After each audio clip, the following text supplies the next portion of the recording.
Hey everyone, welcome back to Catching Up with the Walkers. Thanks for stopping by. And we are finished with our trip. We are. Back on the farm and so many things to do. So we had a great trip. It was awesome. Cassie? Yeah. What did you think? Oh, it was 10 of 10. Loved it. So we had to see a lot of different things, but now we got to get back to work, and to work means to hunting. Yeah. Hang on, your bag's bothering me. There we go. Gotta straighten that up. So this is the first time I've been out to my parents' property since, sorry, I keep thinking I see animals, since my four-wheeler wreck. So, yeah. We're gonna return to the scene of the accident? We'll go show them. All right, we'll return to the scene of the incident. I know a lot of people asked before, but this is the area where Cassie does most of her hunting. And well, the nephews have kind of taken it away from me, but well, and I still get it. And your sons have also included in taking that away. Yes, Ranger has hunted with me hunting several times out here, but he's never been interested in killing a deer himself. And this year he is, so we are excited about that. We've never pushed him, forced him, or anything like that. We've encouraged him, but this year he's wanting to do it for himself. So we got the camera out here. It sends pictures to my phone remotely. Is that the right word? Yeah, it has basically a cell phone card, a SD cell phone card, and it can send pictures. When we got it at Sam's Club, and it's worked perfect. But when I went to reset it for this hunting season, I had some type of error. So we're just now getting out here to see what's wrong with it. Yeah, so this is probably one of the best parts about technology and hunting. The changes that have came about is now you can see what's coming in on the area that you're hunting and what time, and things like that. Time of day. So say if you had 4 or 5 different places that you like to hunt and you had a camera out at each area, then you're able to pinpoint where the deer are moving at kind of during the week. Maybe they're coming in at night, and that gives you the better chance when it comes time. Yeah, and as you see, we have a corn feeder here. It is legal in Oklahoma to hunt at a corn feeder. We get that every year. So our terrain is thick, as you can see. There's no setting up on the mountainside and stalking them or glassing them or whatever it is. There's no hiking around looking for deer and things like that. So my parents own about 300 acres here, but there is neighbors just right there. We're on the edge of it. So we have the deer corn to hopefully make them want to stay on our property instead of going over there and our neighbors getting them. Yeah. Also in Oklahoma, in this area, we don't have a lot of food for them to eat. Yes. So the two main things that really help your deer get bigger and grow better antlers are corn and food plots. And right now, as you can see, there's not a lot of food plot ground. It's the middle of the woods. So our deer, I call them skinny deer compared to other parts of the state or either in other states, because they have to work for their food. They have to run and chase acorns and eat whatever they can find. So putting out corn not only brings them in, but it also helps them sustain through the wintertime. Yep. And Cassie's dad doesn't just feed during hunting season. No, he feeds year round. So right here's where I had put up the camera last year. I like the spot, don't you, Gary? Yeah, I think it's a good spot because it has a wide angle here, and deer a lot of time come from that direction and in, but they also come from back this way, and you catch them coming in. So yeah, and you don't usually just get a picture of one's rear end walking by. So I'm just going to open it up, and this has been here a year. It says the batteries are still doing just fine. And those aren't even extra good batteries. You can also monitor your battery levels, so you know when your camera's dead. I can see the batteries, I can see the signal, I get the picture. All right, so you want to check the card and see what's on it? Yeah, I do. Well, so we thought we'd show you guys real quick. We got back glare. One of the bucks right there that was on the camera. That's from 11/24/22. So that you can turn it off and on. So it's been off for a while, but I think what happened was it completely filled up. So we're going to take all the photos off of this card, delete them, and then we'll have a new fresh start for the season. Then we'll stick it back in here and we'll be good to go. So I got the camera cleared off and back in there, and Cassie went back to the truck real quick to grab something. But you guys can see this fence around the deer feeder is to keep the hogs out. So there are wild hogs on this property as well, and they can come through and they can mess up a corn feeder, they can knock it over, and they can eat all the corn and run the deer off. So basically that little fence around it keeps them out. Of course, other things like to eat corn as well, squirrels, raccoons, things like that, they'll get in there, but the amount of corn that thing puts out, it doesn't impact it. So this is I was going to show you real quick.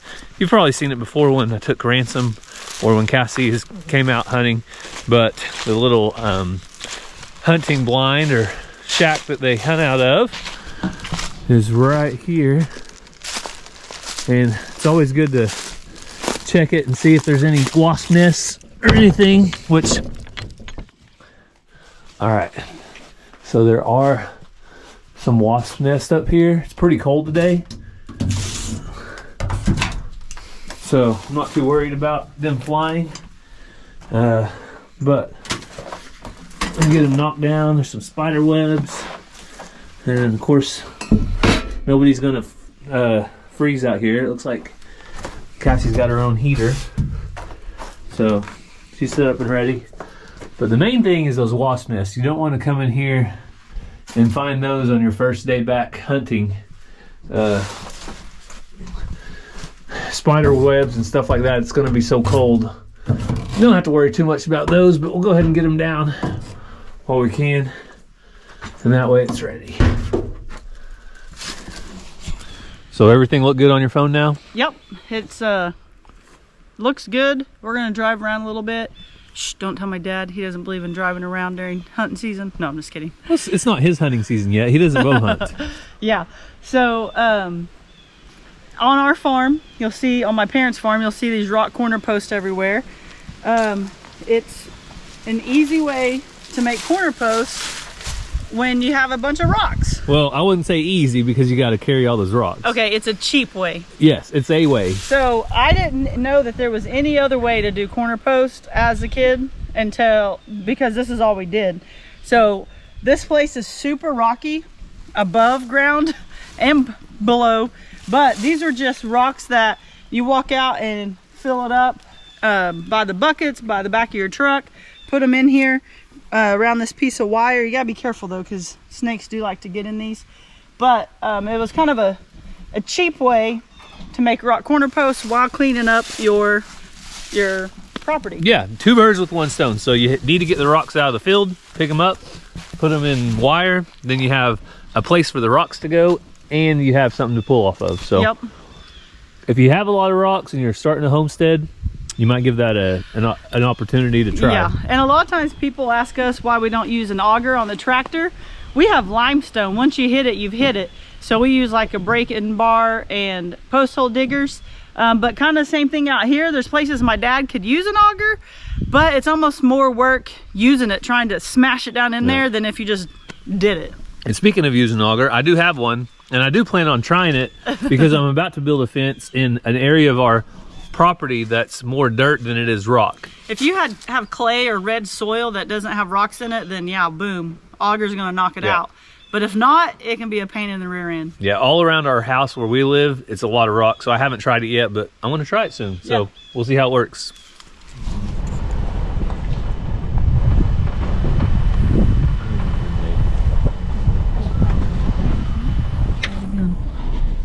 Coyote? Yeah, it's through that tall grass though. Already lost it in that tall grass. It was on the edge of that fence.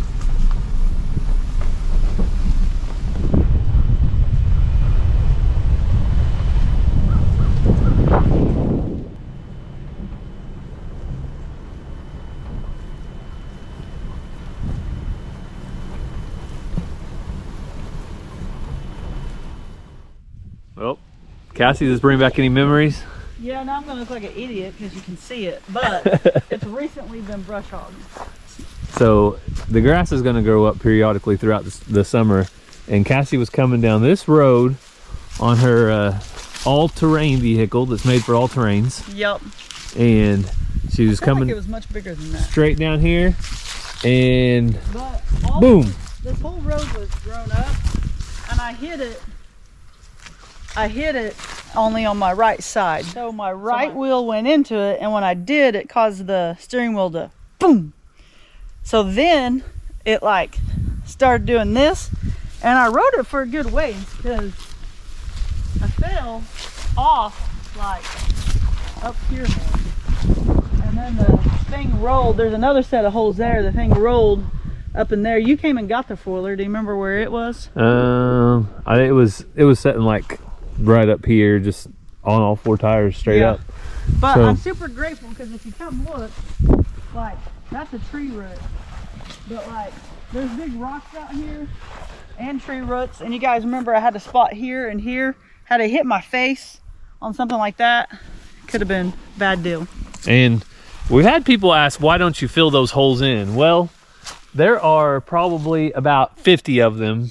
Oh, there's a ton, but spread throughout the land. Wild hogs, like you see, stuff's been in this. So yeah, wild hogs and animals use them when they got water or whatever. They waller in them. So there's one right here, and you can look at all the prints in it. So I see pig, I see coyotes, and I see deer all in this one. And then look at that one. The corn where we were just at is right through there. So this is where they cross to go to that stand. But like right here's one with pretty good claws. And the amount of people going down this road per day, week, or month is about one. Yeah, my dad drives it quite a bit. There's another little hole right here, very similar. And some of them is where my dad has taken out trees. Some of them are just holes. Some of them animals. I've never noticed this over here. But when it rains, this stays super wet. So like if you filled it in, like this makes sense because the road stays that way sometimes when it gets wet.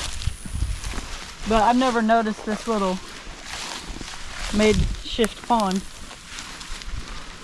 I bet the hogs love this. Yeah, hogs are attracted to it.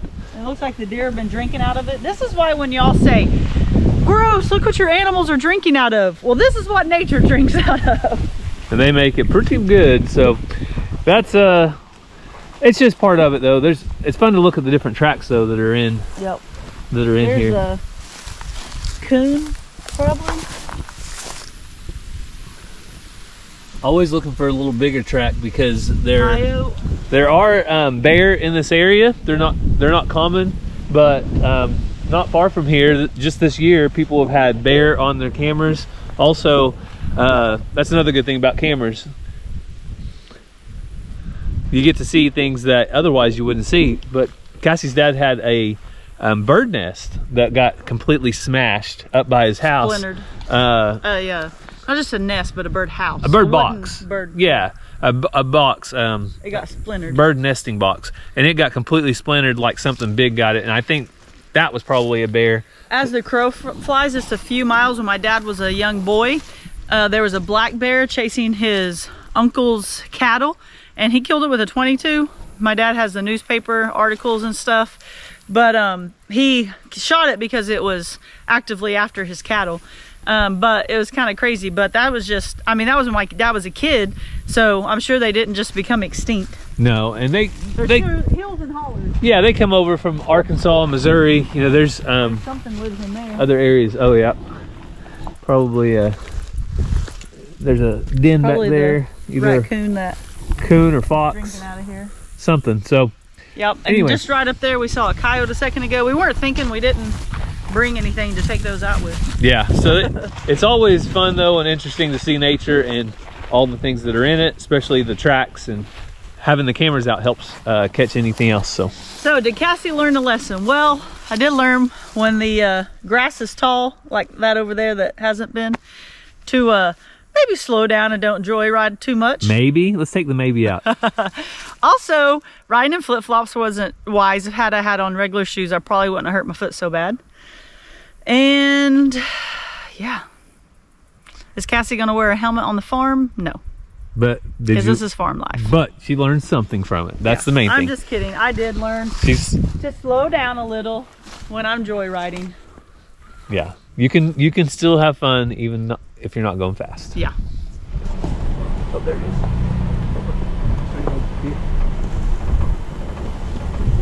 What is it, Cassie? Another coyote. Another coyote. So it jumped up out of the grass right down here and went straight ahead.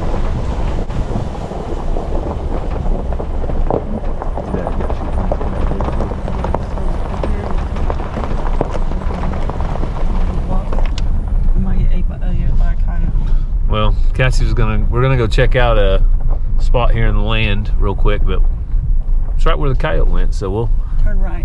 We'll face it. There's an old road. So the coyote's in here somewhere, Cassie. You scared? No. Coyotes are more scared of humans than we're scared of them, unless it's super hungry or it's protecting babies or it sees it as a threat. So we're fine. A small human like Ransom, on the other hand, when he was little, you did worry about. But yeah. Usually puppies, little kittens, foo-foo, I call them foo-foo dogs, you know. Small livestock. Yeah. So my grandma used to have a house out here. It was a double wide. And so I was showing Gary for maybe some future ideas what's out here. Cassie's got all the ideas, you know, like a cabin or a hunting lodge. Cassie wants to build a full lodge. So this is something, some wires coming through it. Yeah, this is just some of the old infrastructure. This looks like a pad where the and there's big trailer house stakes down in it. Concrete right there. Water's here. Septic, probably septic. Yeah, that's probably the septic tank right here. That's probably the well house over there. And well house, yeah. So then there's like light, electric right there. You can see how these rows go, and then out here before I had the wreck, I was driving around out here. Like somewhere in them, there's big trailer house, like right here. They all have these things. Trailer house anchors. Yeah. So this is where basically tie downs. And it was a big double wide. So if we ever want to do like a hunting cabin or something, or even a camper, if you just wanted to park a little camper out here, you've got room for it. I think we'll have to talk to Mom and Dad, but I think the well or something got struck by lightning. Yeah. But future things. Oh geez. This spring. Spring? Yep. Why are you putting a date on it? Don't put a date on it. Coming this spring, we're gonna start something.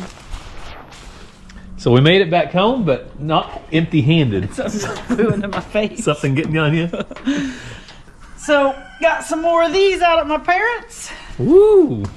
You guys know how much we love this random junk we get. Yeah, so these have come in so handy.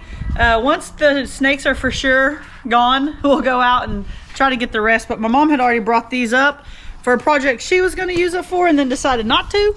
So we're going to take them out and see about using them on the chicken brooder.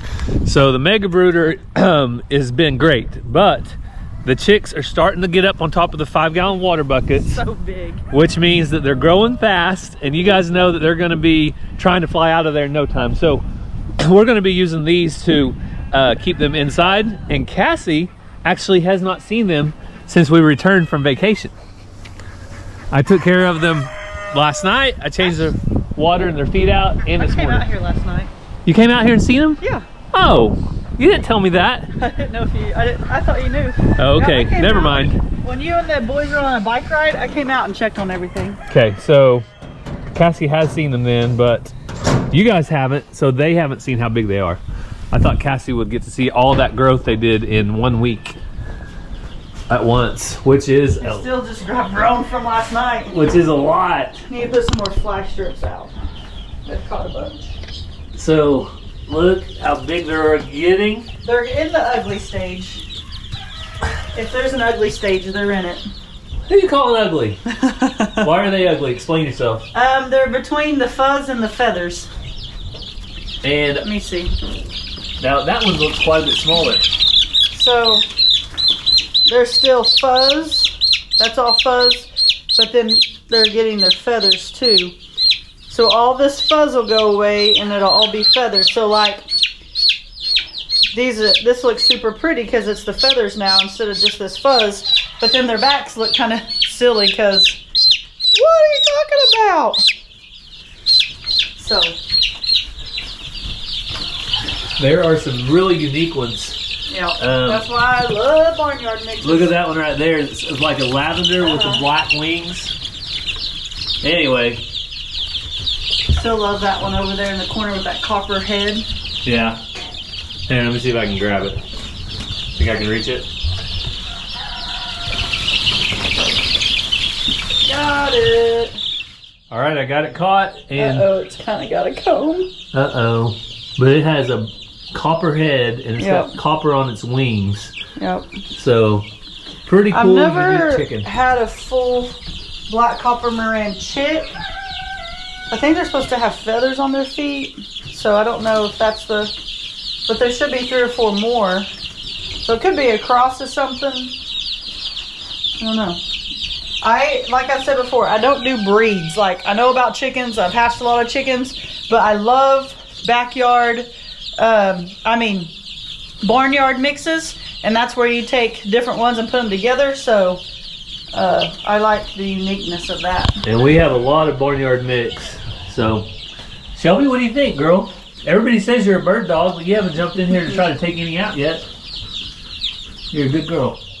So we hired a farmhand for all the animals, but I had my mom take care of these so he wouldn't have to worry about it. And my mom has always been a farmer, but I assumed some would die while we were gone just because I can't believe none of them have died. It's crazy. So super thankful though. They're all still alive. They're all doing good. They're all growing, which is going to lead to another problem. We're going to have to do something in the next couple weeks. I'm going to clean out water is why he's talking. As far as a grow out pen. So stay tuned. We'll be making some changes coming up to the farm to make a grow out pen big enough to handle most of these. And we already have one grow out pen. So between the two, we'll be able to handle it.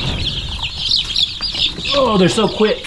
Even if you want to catch one, I like that one right there too. It's got a white on its head and kind of gray wings. So they're not flying up a lot right now, but they will be soon. Yeah. So we know these are kind of flimsy. We have an idea for that. We don't need the whole thing to necessarily raise up all at once. Yeah. But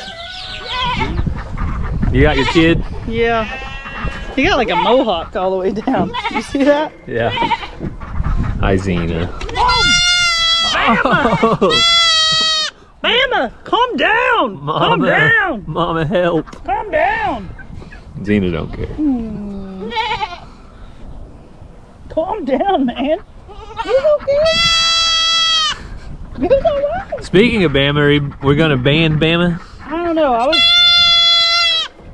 was thinking about it if we're gonna keep him, but are we gonna keep him? Well, we need to probably either find a buyer for Bama or ban Bama pretty soon because Bama's gonna keep getting bigger. Yeah.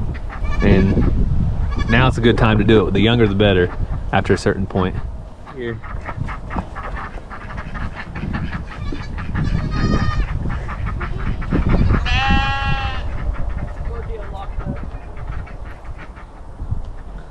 Zena don't like you chasing. You got babies yet? Look at Bama getting after that weed. No, I checked her yesterday. No babies. I don't think your eggs are any good. She's kicked one out. Well, unfortunately, it's that time of day where Cassie has to leave. Gotta go to my real job. Yeah, she's got to go to basketball, 7th hour, whatever you want to call it. So I'm going to go in just a little bit and make some cheeseburger soup, one of the family's favorites. I think we've shared this recipe before. Yeah. And we're going to share it again because it's that season and I think you guys will enjoy it. If you want to try it, I'll share the recipe. We'll head inside right now. So I made it back inside. I have to leave in 45 minutes to go pick up the boys, but I thought I would tell you about our cheeseburger soup that we like to make so much and make it before I leave if I have enough time. So I'll kind of show you everything that's in it right now. And I know some people aren't going to like this. You could probably change it out, but it takes 8 ounces of Velveeta. So half of that is going to go in this. And you can choose a different cheese if you like, if you don't like that. chicken broth, onion, and then these are my potatoes from our garden. So you can see they're starting to grow some eyes, but they are still perfectly fine. I'm trying to use these up. That way we have them all used up. Celery, some diced carrots, salt, pepper, and maybe a few more seasonings, and then some sour cream. So this is called cheeseburger soup. It's one of the soups that I know Ranger really likes, and I think Ransom will probably eat it too. Cassie and Mazzy have violin practice tonight, so they won't be eating this, but Cassie might eat some in her lunch tomorrow as leftovers. So I'm gonna get this started, and I'll check in with you periodically to show you how I make it, and at the end, I'll show you the final product. And I know somebody out there is gonna be asking for this recipe, so here's all the ingredients. You can pause it right now if you want to for the ingredients and the instructions. Just pause the video, and there you go. There's the recipe. And I almost forgot, probably the most important part is the hamburger meat that was raised on our farm. So hamburger meat and potatoes, both from our farm today. All right, all the meat is brown. Potatoes are peeled, and a nice scrap bowl started for the chickens. Now we're going to saute the celery, onions, carrots, basil, parsley, all in 2 tablespoons of butter. And after that, we'll start adding some potatoes. Now I'm going to add the chicken broth.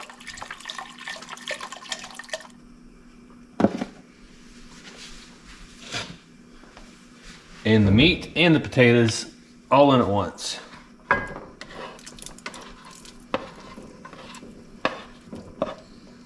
Yukon Gold potatoes is what we grew this year.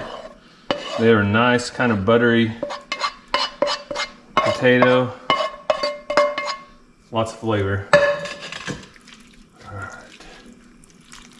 All right, so now that's gonna come up to a boil, and then we'll let it simmer for about 10 minutes. So that's coming to a pretty good boil. We are going to cover this thing up and turn our heat down to simmer. So I do enjoy cooking at home, and it's one of the things that I'm able to do to help the family get along each day. So if you guys want to see more cooking videos, I mean, we got to eat. So if you want to see more videos of what we're cooking, then let me know down in the comments whether you like to see them or not. I can share with you guys or not, because like I said, we're gonna eat every day. So I just poured out the scraps to the chickens. One of the best things about chickens is having a little cleanup crew. See if they like any of the potatoes or anything. Oh yeah, I think they'll eat it. So I have got to go get the boys at school, so I will try to show you a picture when I end the video of the final soup and let you know how it came out. But I'm trying to get all these peelings out of this bowl. But I think that's it for the video today. Don't forget, if you guys have any prayer requests, put those down in the comments. We always look over those, and we'll pray over those as well. And you guys know what's going on in this world. It's a crazy, scary time. So pray for the countries that are at war and any kind of things going on over in Israel, the Middle East. I know that there's still high tensions over there. So we hope you guys have a great day. God bless, and let's take a look at the soup right now.